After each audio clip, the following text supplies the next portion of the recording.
Сәлеметсіңдер ме оқушылар? Тарих мектебінде жаңа рубрика арнайы тарих мектебінің YouTube арнасында біз осылай Қазақстан тарихынан, дүниежүзі тарихынан нағыз ұбт-ның алдында немесе 10-шы сыныптың оқушыларына ұбт сұрақтар, ұбт-да жалпы сұрақтар қалай кездеседі және оның A, B, C деген варианттармен, яғни дұрыс жауабын қалай табу керек, дистракторлармен қалай жұмыс жасау керек, солар бойынша айтатын боламыз. Ал енді оқушылар осы жерде айтатын бір ақыл кеңес сендерге, сендер жауаптарын жаттап алсаңдар, ертең, мысалы сұрақ жауаппен жауаптарын жаттап алсаңдар, ертең варианттармен келген кезде сендер оған ұқсас басқа варианттармен, басқа сұрақтың басқа варианттарын шатастырып, солай қойып қоюлары мүмкін, қате жауап берулері мүмкін. Сондай дүниелерді болдырмас үшін қазірден 10-шы сынып оқушылары азаздан өздеріңнен дайындықты бастасаңдар дұрыс болады. Тек қана оқулық бойынша. Оқулықтар міне алдыларында тұр.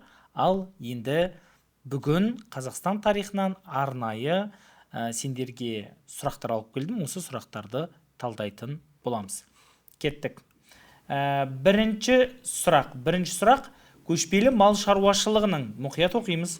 Көшпелі мал шаруашылығының қалыптасу себептерінің ішінен артығын табыңыз. Яғни көшпелі мал шаруашылығының пайда болуына әсер еткен фактор демес, наоборот, жатпайтын факторды сұра деп тұр. Бірінші, климаттың құрғақ болуы.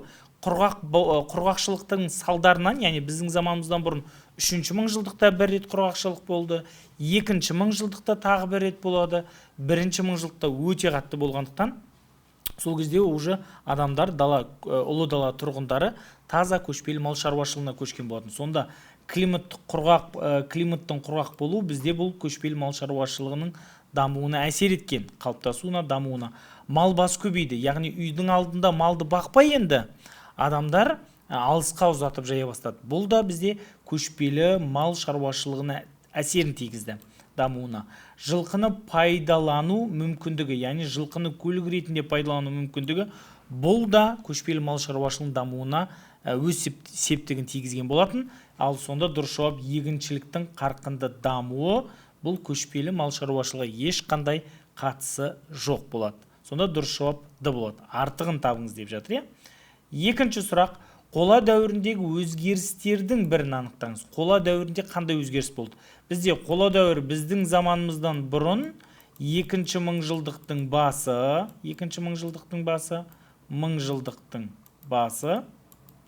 біздің заманымыздан бұрын 1-ші мыңжылдықтың басы аралығын қамтиды. Енді қола дәуірінің өзгерістері, алғаш рет жылқыны қолға үйрету.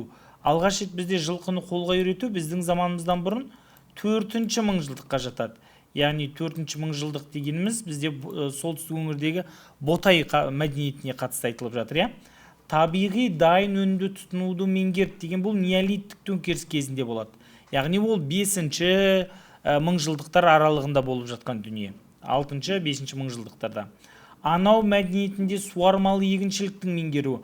Анау мәдениеті ол оңтүстік Түркменстанда орналасқан, немесе ұлы даланың, немесе Орта Азия дейді, немесе орталық Азияның оңтүстік бөлігіндегі мәдениет, анау мәдениеті жетондықтардан кейінгі суармалы егіншілікті меңгергендер. Олар біздің заманымыздан бұрын 4-ші мыңжылдықта болса, анау мәдениет, ал бізге 2-ші мыңжылдықтағы дүние керек. Қандай өзгеріс десе, тайпалардың кең ауқымды көші-қоны басталды деген дұрыс жауап болады. Сонда 2-ші сұрақтың жауабы Д болады. 3-ші сұрақ, С деңгейінің сұрақтары болып есептелінеді. Бұл Тәуекел ханға қатысты дұрыс дәйекті анықтаңыз. Бұны A, B, C, D варианттармен де беретіндері болады. Яғни просто дұрыс дәйекті тап дейді. Ондай сұрақтар бізде қаңтар, наурыз ұбт-да көрдіңдер. Яғни осындай сұрақтар нағыз ұбт-да көбеюі мүмкін. Тәуекел ханға қатысты дұрыс дәйекті деп жатыр бізде. Сонда Тәуекел хан бізде қай жылдары билікте отырды? Шығайдың баласы 1583-тен 98-ге дейін билікте отырған хан, қазақ хандығын билеген. Оның тұсында не болды? Сыр бойында қалалар үшін Абдуллахқа қарсы Мәскеудің қолдауын қалады ма ол кісі? Иә, қалады. Сол мақсатта 1594 жылы қайда елшілік аттандыратын еді? Мәскеуге. Екінші, Мәскеу мемлекетімен алғаш байланыс орнатты деген қате болады. Өйткені алғаш байланысты тәуекелдің алдында Қасым хан орнатып тастаған еді. Тәуекел ханнан кейін билікке Есім сұлтан келді.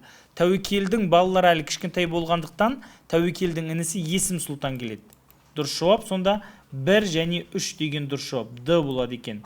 Аралдың солтүстік бойымен жайық жерін қосып алды деген болмайды. Бұл бізде Арал, жайық деген Тәуекел ханға қатысты емес. Арал, жайық бізде кім екен? Арал, жайық. Хақназар ма еді? Иә? Осыны байқау керек. Келесі. 1594 жылы өз жұмысын бастаған экспедиция дейді. 1954 жылы. 1954 жыл бұл бізде жұмысын бастаған. Көлсай археологиялық экспедициясы бола ма? Жоқ. Көлсай археологиялық мәдениеті деген бар, сақтарда егіншілік болғандығын дәлелдейтін. Екінші, орталық Қазақстан археологиялық экспедициясы. Бұл да болмайды, өйткені бұл Әлкей Хақанұлы Марғұлан бастаған Шоқан Уәлиханов институты деп, тарих және археология институты деп атайды қазіргі таңда. Немесе 46 жылы ғылым академиясы ашылған кезде Шоқан Уәлихановтың есімі берілді деп 10-шы сыныптың 3-ші тақырыбында айтылатын еді. Бұл да болмайды. Шығыс Қазақстан археологиялық экспедициясы деген. Бұл да болмайды. Сонда Іле археологиялық экспедициясы деген дұрыс жауап болады. Неге бұл дұрыс жауап болады? Өйткені оны Кемел Ақышев құрып, Бесшатыр, Тамғалы, сосын Есік қорғандарын зерттеп еді. Сонда дұрыс жауап Д. Бесінші сұрақ бізде 18 ғасырда Қытайлар Іле өзенінің аңғары мен Тарбағатай аймағында әскери бекіністер салудағы мақсат 18 ғасырдың 2-ші жартысында болып жатқан оқиға бұл. Бірінші жартысында да болып жатыр бұл оқиға. Кіші жүздің аумағын жан-жақты зерттеу деген болмайды. Кіші жүздің аумағын жан-жақты зерттеуге Кирилловтың Қырғыз Қайсақ экспедициясы келетін еді. Қазақтар жоңғарлардан қорғау деген болмайды. Ол Ресейдің басты айтатыны. Мына жерде Қазақ пен Қытайды айтып жатыр. Қазақстанның солтүстік-шығыс аймақтарын іс жүзінде Қытай империясына қосу жоқ.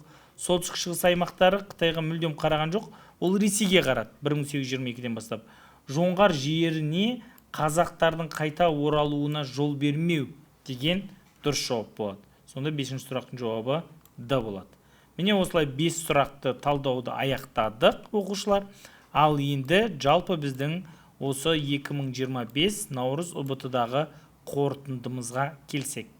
2025 Наурыз ұбт. Оқушылар, бізде Қазақстан тарихынан Наурыз ұбт-да 193 оқушымыз 20-дан 20 алды. Қараңдар, 193.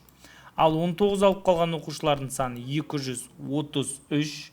18 алып қалған оқушылардың саны 192. 17 алып қалғандардың саны 178. Ал 16 алып қалғандардың саны 179. Ал 15 пен 20-ның арасында 15 бала алып қалғандар 169 оқушы бар. Ал енді осындай жақсы нәтижеге жеткің келсе, 10-шы сынып оқушылары біз сендерді өз курсымызда күтеміз. Қазірден дайындықтарыңды бастаңдар. Қазірден дайындық бастасаңдар, 11-ші сыныпта біздің курсты қайтадан тегін оқи аласыңдар. Ал 11-ші сыныптың оқушылары сендер кітаппен оқып, немесе интенсив экспресс курстармен дайындалуға кеңес беремін. Қазір таңда бізде 10-ші сыныптың оқушыларына курстың бағасы 70 000 теңге болып жатыр. Ол 6-ші сыныптан 11-ші сыныпқа дейін толық бағдарлама қарастырылған. Зачет қабылдау, тақырып тестер деген сияқты барлығы. Ал біздің курсқа тіркелгісі келіп, курсты бастайын бізбен қазірден 11-ші сыныпқа барғанда 2-ші рет қайтадан тегін оқығым келеді дейтін оқушылар болса, біздің байланыс нөміріміз 8700, түрік қағанатының құрылған жылы, қазақтың киелі сәнін 4 рет тересіңдер, сонымен менеджерлер сендерге толық ақпарат беретін болады. Осымен бүгінгі нұсқа талдауымыз өз мәресіне жетті. Қош, амандықта, сау, саламатта болыңдар.